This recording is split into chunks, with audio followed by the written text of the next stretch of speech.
Ready? Okay. Well, let's call to order the City of Taft Planning Commission regular meeting for Wednesday, January 18th, 2023 at City Hall, Council Chamber, 209 East Kern Street, Taft, California, 93268. The Planning Commission meetings are being held in person with full capacity seating and are live streamed at https://www.youtube.com/user/City of Taft lowercase slash public. Public comment can be made in person and also can be received per the following. Written comments may be dropped off in the drop box in front of City Hall. Comments may be emailed to the city clerk at ymayfield@cityoftaft.org. Made by phone to the city clerk's office at 661-763-3222. Public comments not made in person will be accepted up until 1 hour before the meeting, and any comments received will be read into the record. Okay, this is a regular meeting. We'll start with the Pledge of Allegiance, and would you be so kind as to lead us? Absolutely.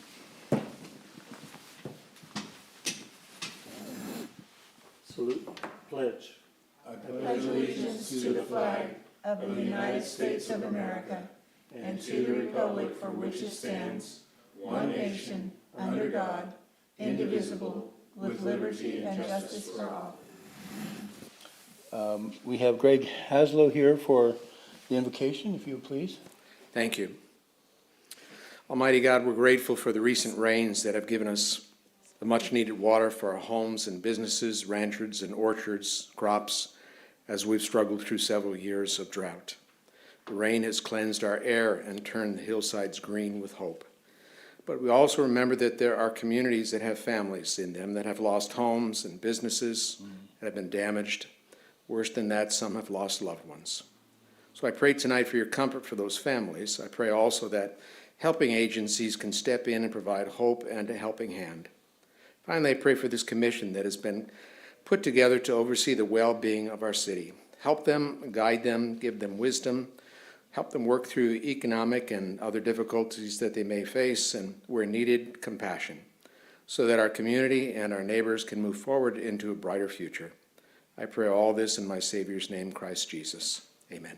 Amen. Thank you. Thank you. Okay. Madam Clerk, can we have the roll? Chairman Oren is absent. Vice Chair Livingston. Here. Commissioner Dowden. Here. Commissioner Johnson. Here. And Commissioner Lycum is absent. Do we have any public comment requests? No. Okay, so we'll skip to item 2, which is our minutes. Anybody have any comments on the minutes other than need to give a request for approval? I'll motion for approval. I'll second it. Then all those in favor of approval? Aye. Oh, what's the roll call vote? Pardon me. I forgot. Commissioner Dowden. Yes. Commissioner Johnson. Yes. Vice Chair Livingston. Yes. Accepted on a 3-0 vote with 2 absences. Okay, now we're to public hearing for tentative parcel map 2022-14 subdivision of a 4.78 acre parcel into 4 lots. Can we please have our presentation? Thank you, Vice Chair Livingston. As is mentioned in the staff report, this project that was submitted late last year, we set a goal for ourselves to make it to this evening's meeting, and so we legally noticed it in the Midway Driller, so it needs to be posted on this agenda as a public hearing item. However, we have not completed the full review and corrections needed to bring it before you, so we're asking that a motion be made that we continue this item to the next meeting, which is February 8th, 2023. Okay, can we have a motion? I'll make the motion to continue this item until the February 8th, 2023 meeting. I'll second. Okay. Again, the roll call vote? Commissioner Dowden. Yes. Commissioner Johnson. Yes. Vice Chair Livingston. Yes. And that takes us to our next item on the agenda, which is Planning Commission Review, City of Taft Housing Element for 2023-2031. Planning Director, it's all on you. Thank you again, Vice Chair Livingston. As I mentioned late last year, we're gonna start getting into housing element stuff, and especially since we're, didn't review the prior item, we'll spend a little time on this, but we'll kind of take it in baby steps, and if you will, and start with kind of the simpler portion of this, and I have on the screens for you, and it's in your staff report, is a letter from the current Council of Governments, which is kind of our go-between between the State Housing and Community Development Agency and us in preparing these housing elements. And the main thing that comes out of it is the tables you see on page 2 of the letter from them from December 2023, which lists the total RHNA number, and that RHNA is the acronym RHNA, which is the Regional Housing Needs Assessment, or allocation, excuse me. And what that is there's a technical study of statewide, and they actually go region to region around the state and update these numbers of what they feel is the essentially unmet need of housing units in a particular area and jurisdiction. Our numbers are actually somewhat pooled with other San Joaquin Valley area counties and cities, and then the county gets the whole number that you see there, 57,650, and then they do a further study in how it breaks down to each of the cities. And as you can see there, we were initially given a number of 503 units when they finalized it last summer, but we got this updated letter where we received one more unit to get us to 504. And that's over an 8-year period, as you can see in the title, 2023 to 31. So this is a forward-looking effort and document. I included our last housing element letter, similar letter we received from 2014, where we were given a number of 254. And then also, and let me bring that up, let me slow it down a little bit. So here's the table for this year that we received. And you can see all the cities that are listed there in Kern County, including the unincorporated areas. And then on to the second document from 2014, similarly formatted, where with the letter allocating our number to Taft. And then this is sideways, I apologize, so I'll read it for the folks again. It's 254. One thing that's changed significantly just overall for Kern County is the prior 8 years of 2015 to 2023, they allocated a total number of 67,675, and then now this upcoming 8-year period is 57,650. So a big drop of about 10,000. I think a part of that is I've mentioned in some prior meetings that overall population growth is slowing in the state, and we've actually had a couple of negative years the past 2 years. It's technically less migration, but a lot of out-migration. I think we all know somebody who's moved to another state in recent years and whatnot, and so you're seeing those numbers there. But they're still keeping an optimistic view of these 57,000 units being built in the next 8 years. Now, it is definitely more of a the mathematicians that deal with population growth and housing growth and all that, and then also a little bit of optimism on top of that, because if you just take that number and average 3 persons per household, that's over 170,000 more residents over an 8-year period, when Kern County hasn't really grown like that since the 2000s, if you will, and that's at its highest clip, if you will. So there's still a level of optimism with that 504 number, and basically what it leads us to is the third document in the staff report, which is from our prior housing element update, where we have to do what's called a site inventory list, which is basically documenting if we have enough vacant land, and then you do the math of what the density in that area is and how many units can be there, or if you have approved projects, those plus the potential future projects, do you get that large enough number to cover that 254 in the last round and now is 504? And I'll go back and forth. I'm going right to the bottom of the list here. So you can see the number I came up with at that time, and I came up with enough land that should produce around 2,283 units. And then I separated at the bottom there, that 1,103 is part of that 2,200. And that was all the zones that were, other than R1 zone districts, so non-single family. Because typically the affordable housing, other than like your individual Habitat for Humanity houses, are rental units. So rental units will be duplexes and above. And, based on the properties that I mapped out, 8 years ago, it would be 1,103, and then it's in real fine print on the far right. I did the percent ratios of, compared to the overall capacity, the RENA for low income, units that they would like us to produce, and then also, and, the overall RENA percentage. So we will be going through this and looking at this map again, seeing where we are, with things. So to highlight one, off to the west there, the property number 24 is the Sandy Creek Estates. They've built about 48 units of upwards of about 350 that they could build. So they have about 300 that they could build out. So that's 300 of the 500 still. And then the downtown Taft specific plan we just completed. I'll reanalyze those properties outlined in red down there to see if we still have all those available. Obviously, there's one site there that has the Dollar General and Right. grocery outlet, but with 2,200 potential capacity, we have some property to spare. We also shuffled some of the densities around, so we'll reanalyze the available land that's left there.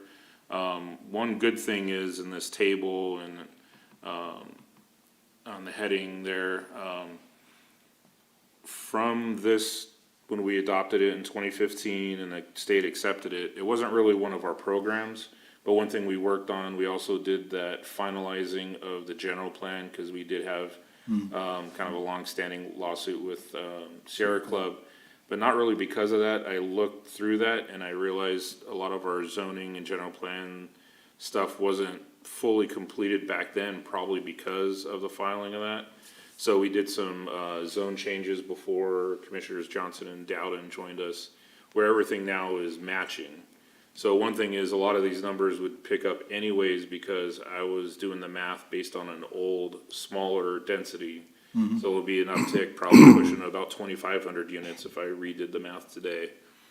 And if we find more properties, or if the downtown specific plan, because we did get some greater densities, we did gain, 300 some odd units based on our consultants' math of the area of and whatnot. So it looks like we still have plenty of land to accommodate the number, so we shouldn't have too much of a difficulty getting that through the state and going through the review process.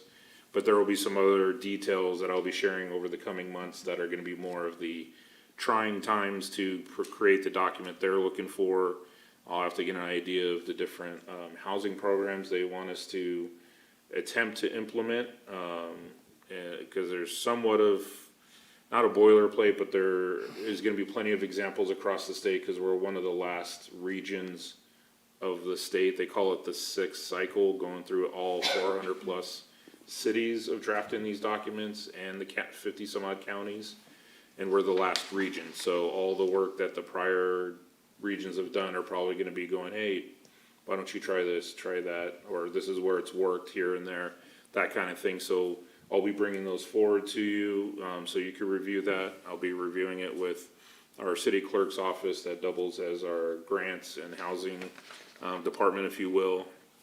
And we'll be sitting down to see what works for us and all that, and updating the section that lists all the programs we did before. You know, we've had first-time home buyer for a while and some other things, so We'll see what's the latest thing in the state's attempt to get more housing built. But for right now, this is the number we're at. We're gonna be aiming for that number of 504. And once we update these maps and whatnot, this will probably be the easiest part of this process, is just updating what land we have and what the math turns out to be for the number of units. We'll probably still be well over 2,000 in the capability of our properties, but we'll have to get into the details of it all with what's required of a housing element document. And each meeting we'll chip away at a little bit, so it's not all one thing we submit to you in November or December of this year and accept it. Just like we did with the specific plan, you know, it's gonna be another 200 page document with a lot of technical detail that we should probably absorb in small doses, even for myself to produce it, so I'll leave it there. I'll end my presentation there, and I'm available for any questions you may have specific to this, or even maybe beyond that, and but that's all I have for now for the housing element update for the three of you. I have a few questions. Okay. Do either of you have questions for? No. I'm a little confused, and maybe I just am not remembering correctly. How did we end up with nearly a doubled for the above moderate income units? You mean For the total. the RENA total- allocation? Yeah, the RENA allocation, right? The above From moderate. 254 to 503? So, to be perfectly honest, I've sat through a couple of the meetings where the consultant that goes through the process of figuring out a number, and you really need to know their math to understand the methodology. The only thing I could think of why our above moderate picked up is, one, a lot of our 60, 70 units that we have produced in this last cycle was that, so maybe we showed we can produce it. So maybe we got a little bump up in that number. But also we are falling way short of the prior number, so it could be a carryover of what we didn't produce. But some of the other numbers are more, I guess, in line with what the prior number was. You know, you're noticing the major jump in total numbers from the above moderate, but they never explain anything one more specific over the other from one city to the other when they explain their methodology and how they got to the numbers of it. Okay. Each city during the different meetings had their say of, you know, for us, we've produced 10 or roughly 10 units a year. One big project could just, you know, knock out 100, like an apartment complex or something like that, but, you know, we're not quite seeing this kind of production, but they still kind of move forward with their methodology and how they distribute the numbers. And I'll admit I didn't push as much since I knew we had this 2,000 plus units from the prior cycle, and we just need to update it. And I'm just doing my best to keep an eye on whether or not the state will ever consider it something to one way or another penalize if we don't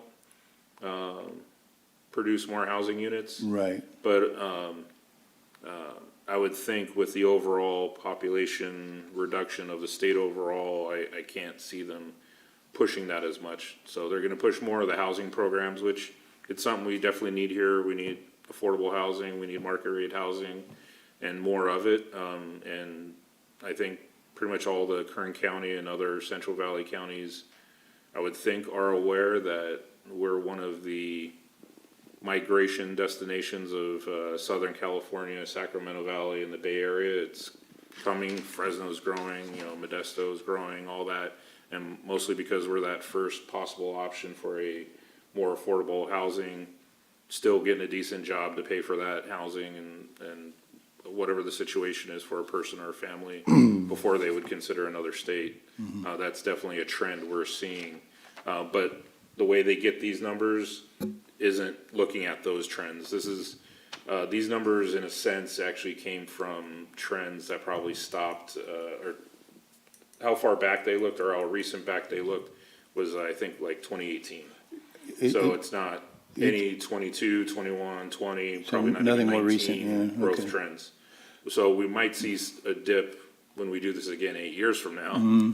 But right now, it is kind of a snapshot from slight decreases in 2015 to 2018. In a sense, actually, they made it easier on us, is what I'm looking at, because the very low and extremely low, when you add them together, are still less than the very low they're asking for now. And a singular project could accommodate that. And, right, I mean, from what I'm looking at here, low income and moderate, again, I mean, if you're gonna be asked to do a lot, moderate is I shouldn't say easy, but the easiest of this group to try and find financing for and to try and find people to build, so I'm not complaining. Yeah. You know, a jump to the 500 is kind of a slap on the face, but to me, it seems to be not a horrible jump, given that most of it comes out of that above moderate. Yeah, and just to quickly do a summary of city to city, though it's not, I don't even think the methodology compares city to city. It's just, they do individual reviews of each area's growth, and the math is, I'm pretty good at math, but their math is beyond me. But overall, the main number changes, we saw the overall drop of about 10,000 units from the 67,000 last time to 57. Most of that was reduced in the county areas, which their number dropped over 12,000 units from one period to the next. And the next biggest one was Shafter's number grew by 1,200. Yeah. And part of that is they're really starting to build a lot of housing units off of 7th Standard and 99. So there is obviously a future, there's plans in place kind of thing where they could accommodate. The next two, both are around 400 units, where Delano has more because they're definitely growing. And then Tehachapi as well. I'm not aware of them necessarily growing, but their number grew about 400 from last cycle to this cycle. They may have had a pretty decent number on the last go around. So those are the biggest gains. And then the other kind of big drop was California City. Their number dropped by about 800. Yeah, I saw And that. part of that is, I don't know if the state's, somebody finally realized their geography doesn't allow for huge tract development, as that entire city, as far as I know, is pretty much already subdivided up. So there's thousands of individual property owners instead of one owner or big chunks of land. So that's probably why their number shifted. But overall, the numbers have dropped in a sense, even though ours definitely grew or doubled, if you will. But I think a lot of it probably will be our production will be how Sandy Creek Estates continues, and especially getting on the south side of the trail with the bigger piece of land. And then if we could get some developers to come in and help us realize the specific plan we just adopted. So hopefully 23, or even more out of the pandemic, and development starts, and somebody gets wind of us and knows we have some land to build 100 to 200 units of multifamily, whatever version that comes in the downtown area. They can either make a part of it or all of it affordable, to at least get another decent affordable housing project here for seniors and others. So yeah, we have the land to accommodate it. We'll do an update on this. The first drafts of any updated document probably won't be till the summer, but I might give pieces like this that are a little easier to digest early on, and once I get some questions answered by the state agency on what programs they're looking for us to incorporate, I'll bring those in future meetings. I seem to recall in a previous incarnation of my jobs, someone telling me that these numbers were achieved by magic, Yeah, and he never could understand exactly how they were got. And the most important thing to remember was if he had the land. yes. And that's why I brought this. One, it's the easiest thing to digest for all of us. But thankfully, I did go overboard last time to show that there was land for 2,000 plus units, and I stopped there. I probably could have picked a couple more lots. But I do need to, I can't just reuse it, because Dollar General and the grocery outlet projects, and there's been a couple infills. We can close out the recent Habitat for Humanity property and all that. so long as that moves forward, but we'll probably subtract it out, but it'll be a. But it shows progress too, which is Yes, that's important. part of the document as well. There is a section that is look back at what you did on the previous cycle, and how does that carry over, and then what do you do new on this next 8-year period, so. That is the one benefit in a way, is that now we're in, 8-year cycles. The first, 4 or 5 versions of this, it was 5 years. We had to, update it, so. So we're on our way, and, like I said, I'll bring this back in future meetings as I have updated information for you, and just kind of supplement what we go over each time, to make the final review that much easier. Thank you. Any other questions? I appreciate actually having these broken down in packets. It took me quite a few years working for an association as a full-time job to even feel comfortable looking at these kind of documents. So the more you can do that for, especially for our 2 newest members, the better it is, I think. Right. So thank you. So let's move on to our next item on the staff report. I believe that is item number 5 Yes. on the ILG Regional Planning Commissioner Training Program. Yeah, so, both, newer planning commissioners and old have, always mentioned if there's, any training available, let's try to jump on it. And really the only ones that have been probably somewhat cost effective and somewhat, well, none of them have been local. Yeah. Put it that way.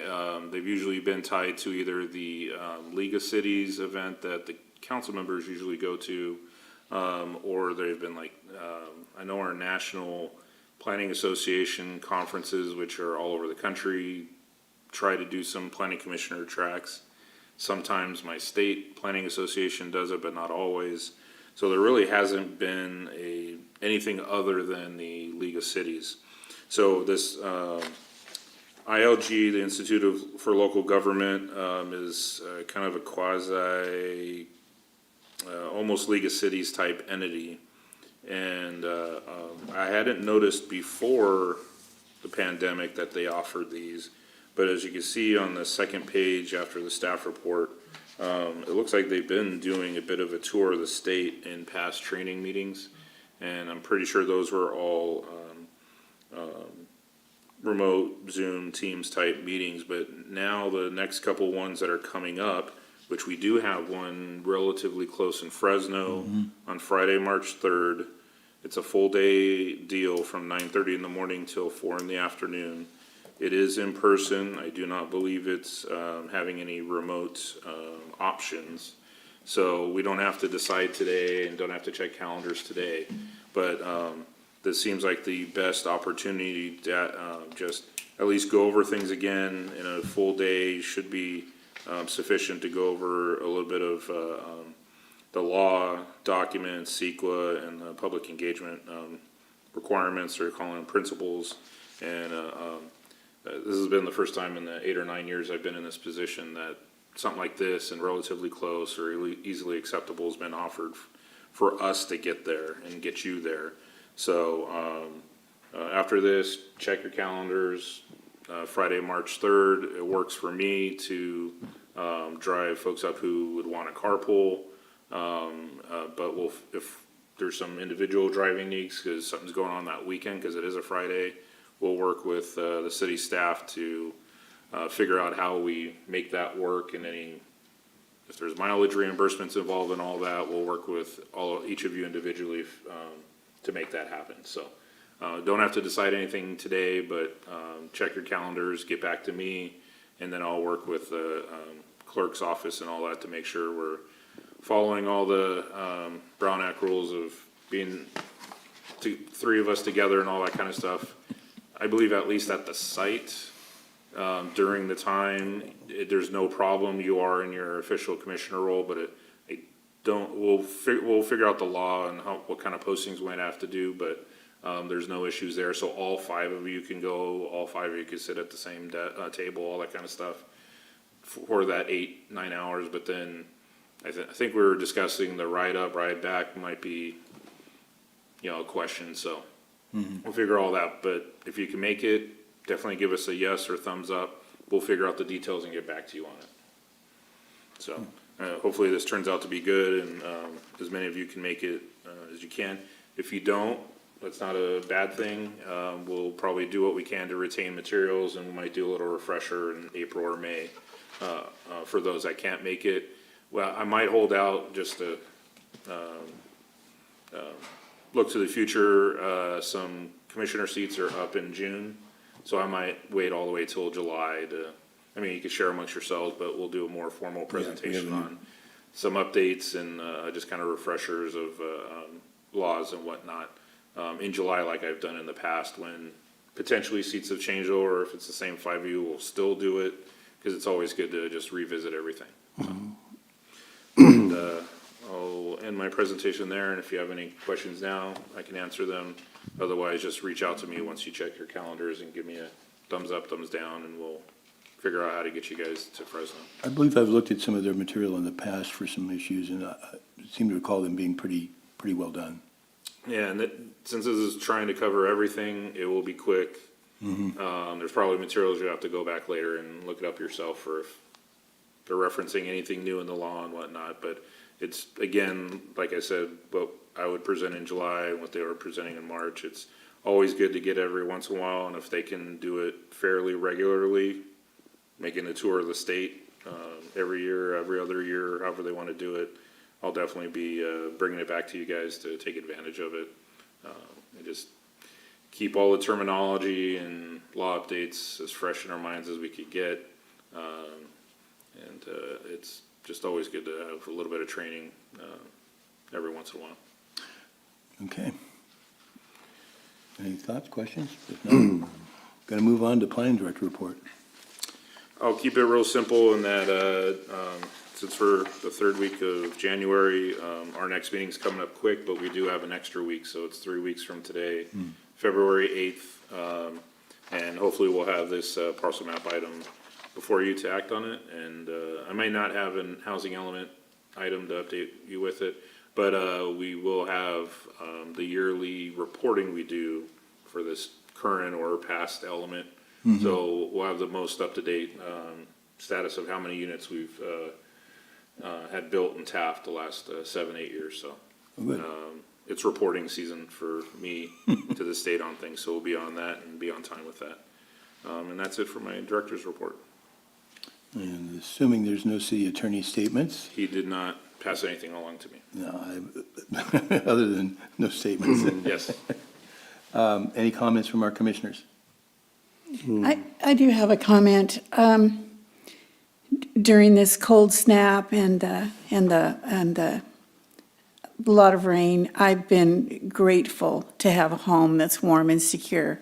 And I've thought about many times about the people in our community that don't have that during this time of extreme cold. And I want to really commend our community for reaching out to the poor, who we'll always have with us.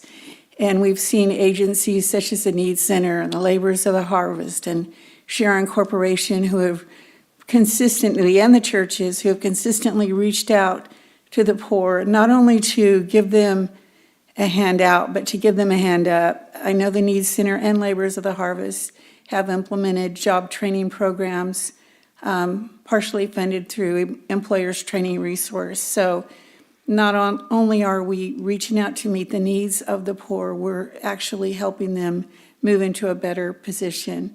And when you drive through Bakersfield, the difference is just so clear. Even our town a few years ago was looking pretty ragged in that respect, and it's not looking that way. And there's just a self-respect and a spirit of kindness in the community that's reached out to the poor. And I want to thank the community, and thank the agencies and churches for making that happen.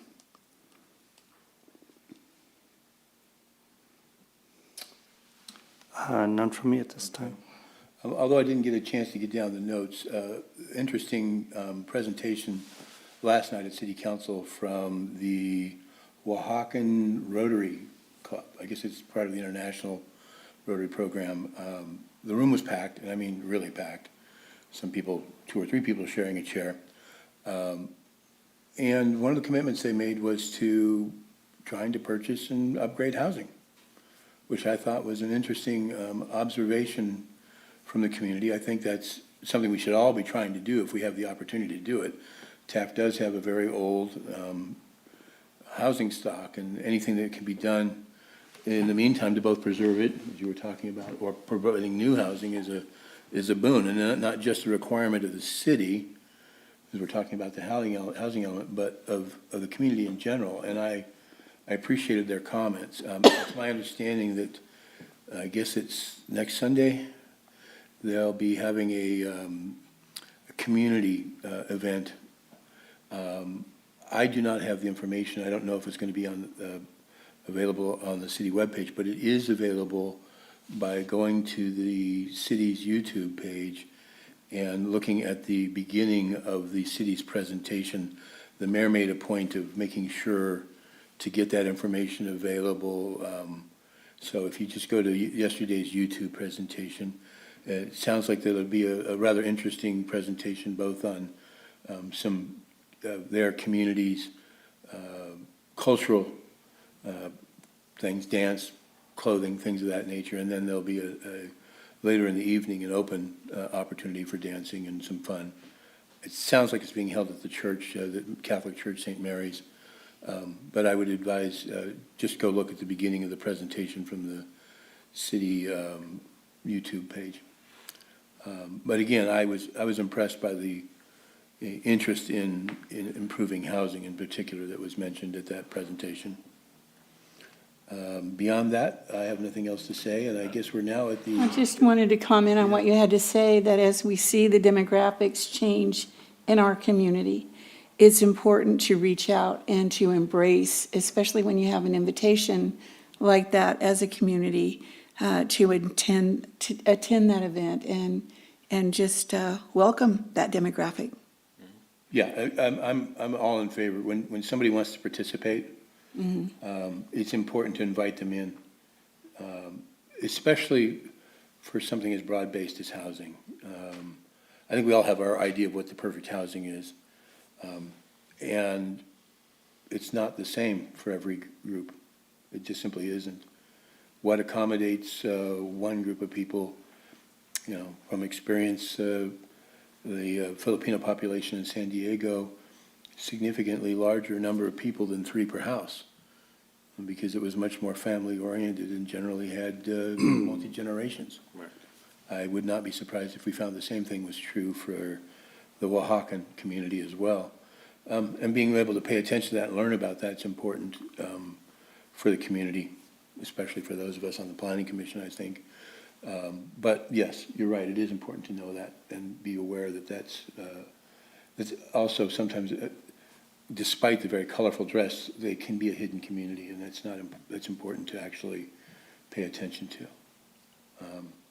And Vice Chair Livingston, if I could add something on that, it's related but a little different.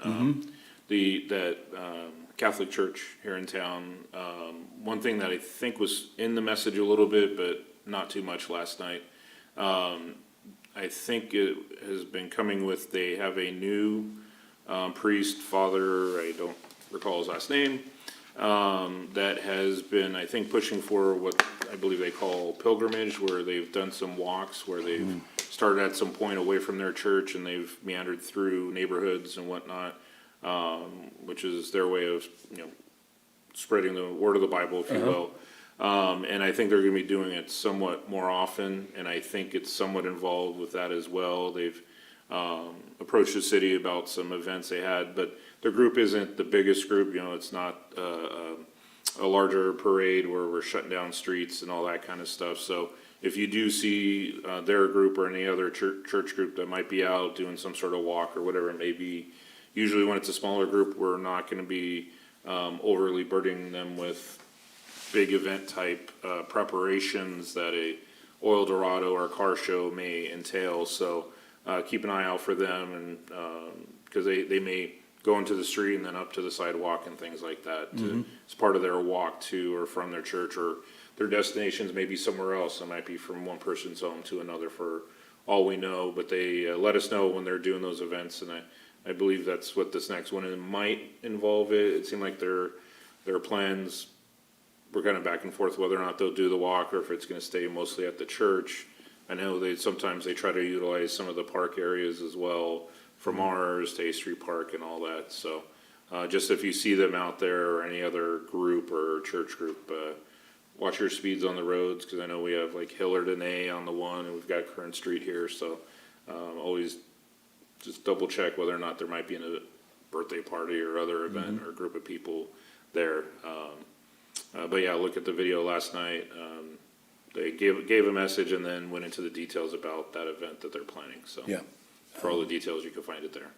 And that's at the very beginning of the, almost the comments. very beginning. So you don't have to watch the whole city council meeting, although I recommend it, you don't have to.